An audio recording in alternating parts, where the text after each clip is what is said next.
And Monday के व्रत क्या कर सकते हैं सभी? हाँ, कर सकते हैं।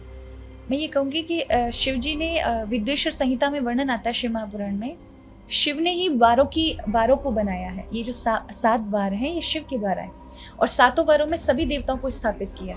वैसे ये 7 वारों में ही यदि आप शिव का अभिषेक करते हैं, इसलिए मैं कहती हूँ श्रावण में प्रतिदिन करो, तो आप जीवन की प्रत्येक जो एक स्पेसिफिक आपकी समस्या उससे हल हो जाएगा। यदि आप किसी रोग से परेशान है, आपके घर में लोग बीमार हैं, बहुत सारे डॉक्टर की दवाइयाँ चल रही हैं, बहुत सब कुछ कर चुके हैं लेकिन कोई लाभ नहीं मिल रहा है, उन्हें रविवार वाले दिन शिव का अभिषेक करना चाहिए।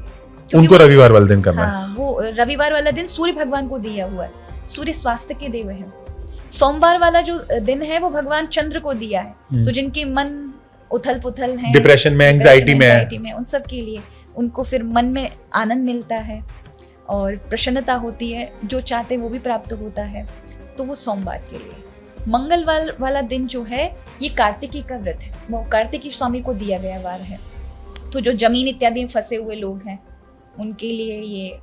तो ट्यूसडे का अभिषेक जो जमीन, प्रॉपर्टी, स्टॉक, ये सब के लिए। और बुधवार राजनीतिक जो लोग हैं, राजनीति में जाना प्रतिष्ठा चाहते हैं, उनको बुधवार वाले दिन करना चाहिए। विद्या प्राप्ति, ज्ञान प्राप्ति करना चाहते हैं उन्हें गुरुवार, क्योंकि ये गुरुवार जो है वो भगवान विष्णु का वार दिया गया है। और उसके बाद आते हैं शुक्रवार, जो संपत्ति का वार होता है, जिनको पर्टिकुलर केवल आर्थिक व्यवस्था चाहिए, फाइनेंशियल पे, तो उनको शुक्रवार को करना चाहिए। रोग इत्यादि, अकाल मृत्यु के योग बन रहे हैं, किसी प्रकार का कोई शत्रु संकट है, भय है, उसको शनिवार वाले दिन। तो ये यम को दिया गया वार है और ग्रहों में शनि को दिया हुआ वार है। तो इस तरह से ये 7 वार अलग अलग देवताओं को, फिर नवग्रहों को, और उसके बाद ये वारों में भगवान शिव ही कहते हैं कि मैं ही सबकी कार्यों को पूरा करता हूँ, लेकिन देवताओं के माध्यम से करता हूँ। किसी भी वार को शिव के स्वरूप, जो उनका मूल रूप है, उसी के रूप से इन 7 वारों में करिए। तो मन में स्वेच्छा रखते हुए करना है, क्योंकि आपको बताना तो पड़ेगा कि मेरी क्या इच्छा है, या निरिच्छा रखना है कि परमात्मा सब जानता है। अगर आप देखो भगवान पर पूर्ण विश्वास रखते हैं तो आपको इच्छा रखने की जरूरत नहीं है। तो इच्छा रखने की जरूरत है। मन की हर विषय को जानते, उस समय सिर्फ शिव की इच्छा रखो, उस समय वर्तमान में रहो। पूजा में आपको इच्छा में ही, फल की चिंता में आप कर्म पर ध्यान नहीं दे पाएंगे, इसलिए आप इच्छा मत रखो। आप जो भी घर से सोच के जाओ, बाबा आप सब सुनने वाले हैं, आपको जो इच्छा लगे वो करना, और आप भाव से करिए। कैसे प्रभु पे किया हुआ कार्य कभी असफल नहीं हो सकता, पर अगर आप इच्छा रखेंगे तो आपका मोटिव सिर्फ वही इच्छा को पूरी करने वाला, धर्म से लाभ लेने वाला हो जाएगा, तो वो धर्म लोभ हो जाएगा, आपको लाभ नहीं मिलेगा। तो मैं कहूँगी कि वो प्यास बनी रहेगी। आप जो भी चीज रखें ना, उसको भूखे की तरह मत मांगिए, उनके ऊपर छोड़िए, तो वो जो चीज आपको मिलेगी ना, वो आपको आत्मसंतुष्टि देगी। नहीं, कई बार आपके पास धन होगा लेकिन आप भीतर से बेचैन हैं, आपको कमी खल रही है, वो कमी, वो वस्तुएं आपको फुलफिल करेंगी। तो ये कृपा प्रभु की ओर से मिलती, प्रभु की ओर से मिलती। अच्छा, काफी जगह ये आया कि जो भी तुलसी के ऊपर जल चढ़ा रहे हैं वो बिल्कुल भी प्याज या इस तरह का सेवन नहीं कर सकते, तो क्या ये ऐसा है? भोजन की बड़ी महिमा है।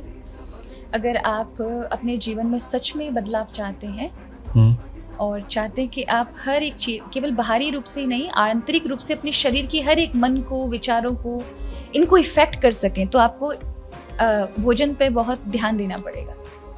आहार शुद्धि सत्व शुद्धो, सत्व शुद्धि ध्रुवाश्मिति। अगर आप आहार शुद्ध रखेंगे तो आपका मन शुद्ध रहेगा, मन में जड़ता नहीं आएगी। जड़ता माने आपका हर एक थॉट प्रोसेस कम, धीमा हो जाना। आप भले शरीर से बहुत एक्टिव दिखाई दे रहे हैं, आपका शरीर का, आपको लग रहा है प्रोटीन मिल रहा है, हर चीज मिल रही है, पर आप एक सूक्ष्म शरीर से बहुत जड़ में आ गए। आपकी बुद्धि का क्लियर विजन समाप्त हो जाएगा। आपके विचार की जो एक नए विचार उठते थे, और ऐसे विचार उठते थे जो आपको हमेशा मार्ग प्रदर्शन करते थे, वो विचार आना कम हो जाएंगे। फिर आप डिपेंडेंट दूसरों के विचारों पे हो जाओगे कि दूसरे कोई सलाह दें तो आप करें, दूसरे कोई सलाह दें तो आप करें। आपके अपने खुद की विजन वहाँ से समाप्त हो जाएंगे। तो उसका आहार का बहुत बड़ा इम्पैक्ट है, क्योंकि केवल इस स्थूल शरीर को ही आहार पूर्ण नहीं कर रहा है, एक सूक्ष्म शरीर की भी पूर्ति कर रहा है ऊर्जा के माध्यम से। तो मैं कहूँगी कि चलो प्याज लहसुन तो नहीं, ठीक है, एक बार को आप गुण औषधि के रूप में ले सकते हैं, बाकी हो सके तो इसको भी ना खाएं।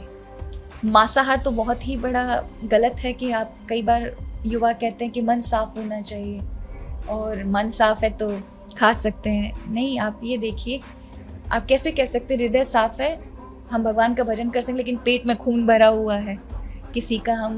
हम शांति पाना चाहते हैं, हम भय को समाप्त करना चाहते हैं, लेकिन किसी की अशांति और किसी का भय हमारा शरीर पचा रहा है और हम भजन में लगे, कैसे उस परमात्मा से जुड़ जाएंगे जो करुणा का रूप है। जितना जो आप चाहते हैं वो आपको सब जीव में परमात्मा का दर्शन करना पड़ेगा। तो करुणा रख करके जब आप प्रभु की आराधना करते हैं, उसका तत्क्षण प्रभाव पड़ता है। नहीं, लोगों को सालों साल आप देखेंगे भक्ति कर रहे हैं, भक्ति कर रहे हैं, कोई इम्पैक्ट नहीं है। क्यों? भोजन में बदलाव नहीं, जीवन में व्यवहार में बदलाव नहीं, करुणा नहीं है।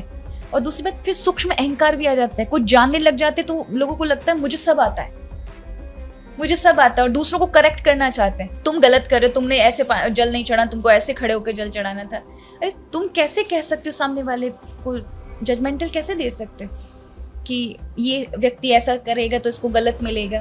भगवान सिर्फ भावना देखते हैं। अगर वो अच्छी भावना से कर रहा है तो उसको पूर्ण फल की प्राप्ति होगी, चाहे वो टेढ़ी मेढ़ी उल्टी सीधी जैसे भी कर रहा हो। तो सबसे बड़ा माध्यम है आपके आहार का।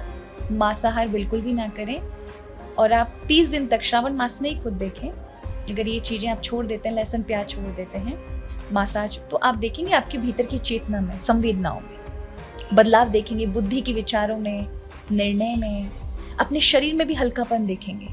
तो फिर जब आप देखते हैं ना, धीरे धीरे हमारे विचारों में, हमारे निर्णयों में, सब में बदलाव आया। हम हर चीज़ को सोचते हैं, उसका एक फ्यूचर इम्पैक्ट हमें दिखाई देता है, एक विजन दिखाई देता है, किस तरह से मतलब हम अपने जीवन को लेके चलें।